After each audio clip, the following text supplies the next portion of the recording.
జనసేన పార్టీని బీజేపీలో విలీనం చేయడానికి ప్రయత్నాలు జరుగుతున్నాయా? త్వరలోనే ఇందుకు ముహూర్తం ఖరారు కానుందా?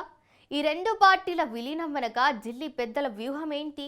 విలీనానికి దారితీసిన పరిస్థితులు ఏంటి? ఇంతకు ఏపీ రాజకీయాల్లో ఏం జరుగుతోంది? Let's watch this story.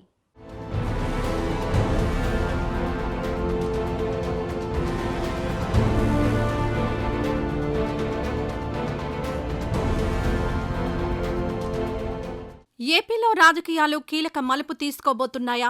జమిలీ ఎన్నికలు వస్తాయనే ప్రచారం జోరుగా సాగుతున్న నేపథ్యంలో అందుకు తగ్గట్లుగా బీజేపీ గ్రౌండ్ ప్రిపేర్ చేస్తోందా? జమిలీ ఎన్నికల ద్వారా ఏపీలో కూడా లబ్ధి పొందాలని భావిస్తోందా అంటే అవుననే సమాధానమే వస్తోంది.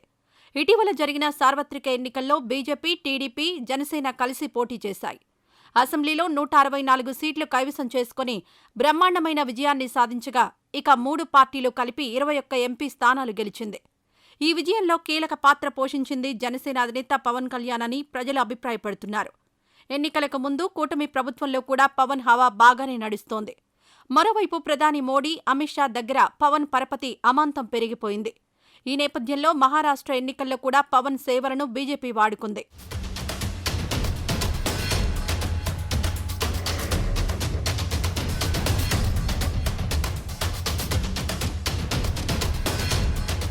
కాగా పవన్ కళ్యాణ్ ఇప్పుడు జనసేన అధినేతగా కంటే బీజేపీ మద్దతుదారుడిగానే ప్రజల్లో ఎక్కువగా ప్రొజెక్ట్ అవుతున్నాడనే చర్చ జరుగుతోంది. ఉత్తరాదిని కూడా పవన్ ను బీజేపీ నాయకుల్లా భావిస్తున్నారట.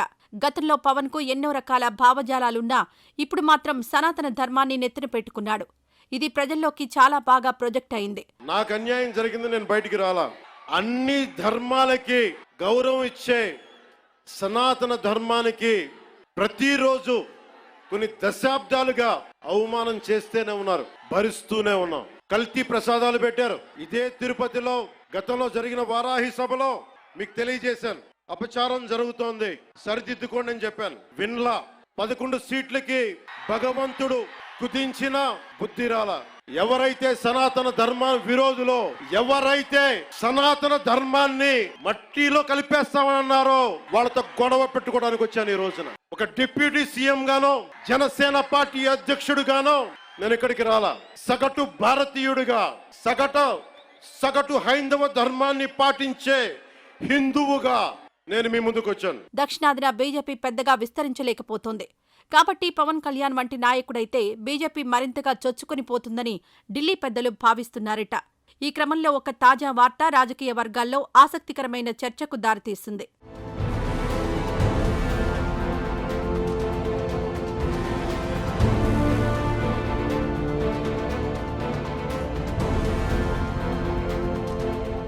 త్వరలోనే జనసేన పార్టీని పవన్ కళ్యాణ్ బీజేపీలో విలీనం చేయబోతున్నారనేది ఈ వార్త. ఈ విషయాన్ని మాజీ ఐఏఎస్ అధికారి పీవీఎస్ శర్మ తన ఎక్స్ అకౌంట్ వేదికగా ప్రకటించడం ఇప్పుడు చర్చనీయాంశమైంది. శర్మ చెబితే అది బీజేపీ లేదా జనసేన చెప్పినట్లు కాదు. కానీ ఆయనకున్న పరిచయాల నేపథ్యంలో ఈ విషయాన్ని అంత తేలిగ్గా కొట్టేయలేమని రాజకీయ విశ్లేషకులు అంటున్నారు. సంక్రాంతి తర్వాత బీజేపీ, జనసేన విలీనం తప్పకుండా ఉంటుందని, ఈ రెండు పార్టీల కలయిక ద్వారా ఏపీలో బీజేపీ మరింత బలపడుతుందని భావిస్తున్నారు. జనసేన పార్టీని బీజేపీలో విలీనం చేయడానికి ముహూర్తం కూడా ఖరారైందనే టాక్ ఇప్పుడు ఏపీ రాజకీయాల్లో బాగా వినిపిస్తోంది. అయితే ఇంత అకస్మాత్తుగా పవన్ కళ్యాణ్ ఎందుకు పార్టీని విలీనం చేస్తున్నారనే విషయంపైన కూడా చర్చ జరుగుతోంది. పవన్ కళ్యాణ్, చంద్రబాబు మధ్య ఇటీవల కాలంలో కొన్ని విభేదాలొచ్చాయని అంటున్నారు. పవన్ కళ్యాణ్ దూకుడు చంద్రబాబుకు నచ్చడం లేదని కూడా తెలుస్తోంది. తనది కాని శాఖల విషయంలో కూడా పవన్ కళ్యాణ్ జోక్యం చేసుకోవడం కూటమి ప్రభుత్వంలో విభేదాలకు కారణమైందనే చర్చ జరుగుతోంది. అయితే పవన్ కళ్యాణ్ కు బీజేపీ పూర్తిస్థాయి మద్దతు తెలపలేకపోతోంది. జనసేనకు ఫేవర్గా మాట్లాడితే చంద్రబాబుకు కోపం వచ్చే అవకాశం ఉంది. అసలే ఇప్పుడు కేంద్రంలో చంద్రబాబు మద్దతు చాలా కీలకంగా ఉంది. ఈ నేపథ్యంలో పవన్ కళ్యాణ్ కు పూర్తి మద్దతుగా నిలవాలంటే జనసేనను విలీనం చేసుకోవడం ఒక్కటే మార్గమని బీజేపీ పెద్దలు భావించారట.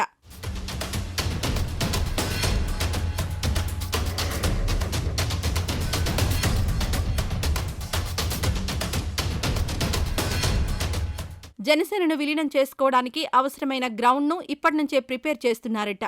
జనసేన, బీజేపీ విలీనం తర్వాత ఏపీ బీజేపీకి పవన్ కళ్యాణ్ను అధ్యక్షుణ్ణి చేస్తారని, అంతేకాకుండా ఆయనకు కేంద్ర మంత్రి పదవి ఇచ్చే అవకాశం ఉందని తెలుస్తోంది. అలాగే నాగబాబుకు రాష్ట్రంలో కీలక పాత్ర పోషించే అవకాశం ఉంటుందని తెలుస్తోంది. ఈ వ్యూహంలో భాగంగానే నాగబాబును కేబినెట్కు పంపాలని బీజేపీ నిర్ణయించిందని కూడా తెలుస్తోంది. గత ఎన్నికల సమయంలో తనను బీజేపీ పెద్దలు ఎంపీగా పోటీ చేయాలని సూచించారని పవన్ కళ్యాణ్ బహిరంగంగానే ప్రకటించారు. కానీ ఆయన ఎమ్మెల్యేగా పోటీ చేసి డిప్యూటీ సీఎం అయ్యారు. అయితే ఇప్పుడు మాత్రం కేంద్రంలో చక్రం తిప్పడానికి పవన్ కళ్యాణ్ రెడీ అవుతున్నారు. కేంద్ర మంత్రి అయితే అప్పుడు ఏ రాష్ట్రంలో అయినా పర్యటించే అవకాశం ఉంటుందని, అలా బీజేపీని దక్షిణాదిలోని ఇతర రాష్ట్రాల్లో విస్తరించడానికి పవన్ కళ్యాణ్ను వాడుకోవచ్చని తెలుస్తోంది. మరి ఇది ఎంతవరకు కార్యరూపం దాలుస్తుందో కొంతకాలం వేచి చూస్తే కానీ అర్థం కాదు.